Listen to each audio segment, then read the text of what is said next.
জায়গা থেকে স্পষ্ট করে বলতে চাই, আমরা অনেক সহ্য করেছি, আমরা আমাদের জায়গা থেকে সর্বোচ্চ উদারতা দেখিয়েছি। আমরা দেখেছি এই অভ্যুত্থানের পূর্বে কারা কতটুকু এই অভ্যুত্থানকে সমর্থন করেছিল। আমরা দেখেছি এই বাংলাদেশ থেকে শেখ হাসিনা পালিয়ে যাওয়ার পরে কাদের মন সবচেয়ে বেশি খারাপ হয়েছে।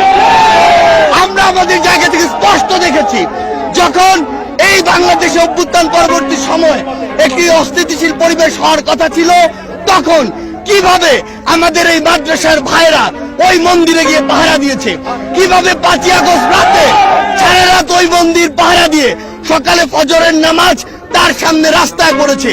সেখানে এই সহানুভূতিকে কেউ যদি প্রশ্রয় হিসেবে দেখে, আমরা স্পষ্ট করে বলে দিতে চাই, শুধু অন্তর্বর্তীকালীন সরকার নয়, বৈষম্য বিরোধী ছাত্র আন্দোলন নয়, জাতীয় নাগরিক কমিটি নয়, পুরো বাংলাদেশ একসাথে এই সকল উগ্রপন্থীদেরকে